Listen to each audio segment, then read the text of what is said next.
Hello everybody, my name is Andrew Casey at Hypersanity Books, and I removed a few videos only because I didn't feel like I did too well in a lot of my earlier videos.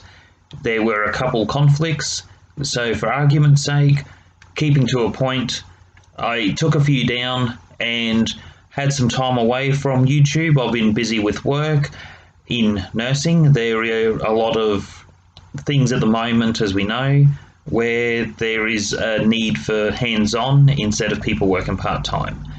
So, being said, today's book, I'll be reviewing Random Reflections of a Looney Bin, written by my professor, Gordon Kirkham, and otherwise, let's just get into it.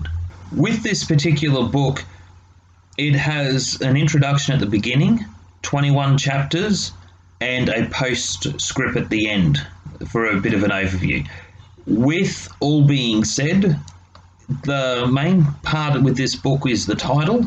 The title sells a lot more than the cover, which actually kind of surprises a lot of people when you hear about marketing and books where don't judge a book by its cover. Sometimes the title can catch your attention a lot more than the cover.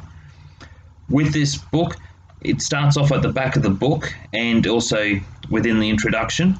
Gordon Kirkham knows that some people will be offended by the term loony bin, in brackets, but in his opinion, that is what they were, that is what they are, and as such, that is what they should be called. With all respects, I do mostly agree with what he's saying there. There is certain context within the book really to understand. At the time it was written, he's talking about healthcare centres in the UK going back 60 years plus. So within this story, it's starting off with how his journey was. He explains that the writing style, he calls it true myth, where it's based on facts of reality with a lot to be twisted, mostly to avoid conflict of interest, that sort of thing.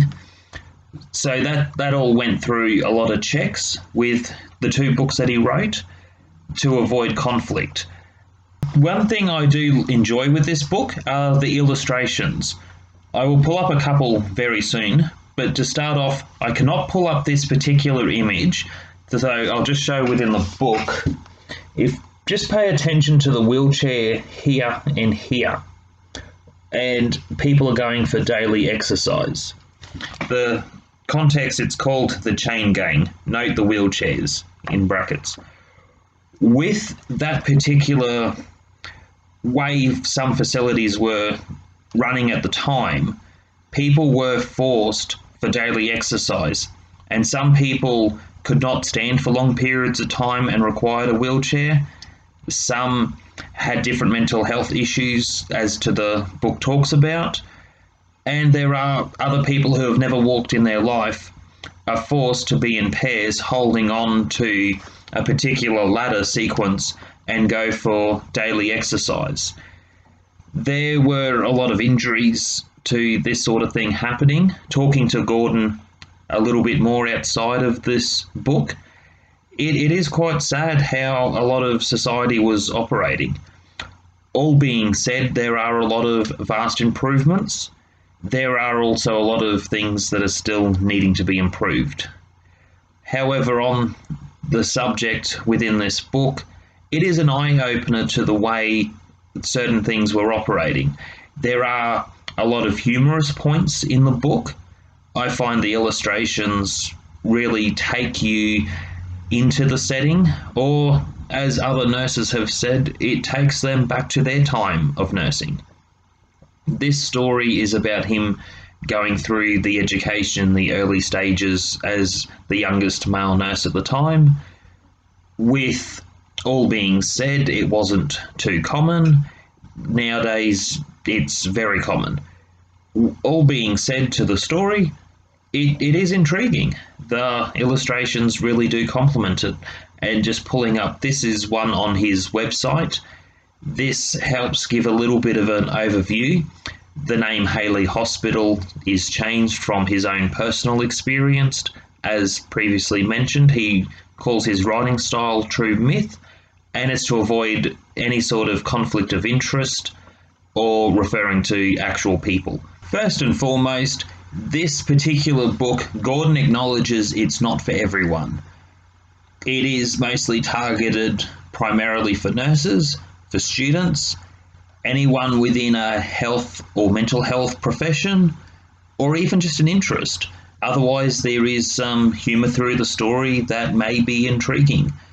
Gordon has given me a lot of time to help write my first book, Dark Sparrow, The Mastermind. He has also guided me along the way with my studies and education, mostly with literature, not so much with nursing.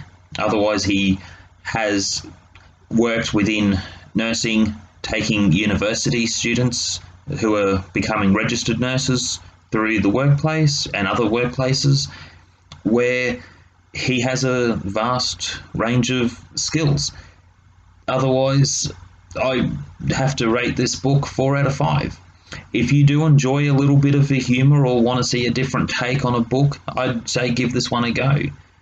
Otherwise, he really does acknowledge it is not the type of book for if you're trying to market a book for a wide audience, this is not the book for you. Otherwise, that's it for today.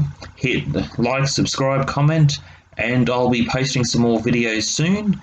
I will hopefully be posting a little bit more regularly instead of taking 5 weeks to post since the previous video.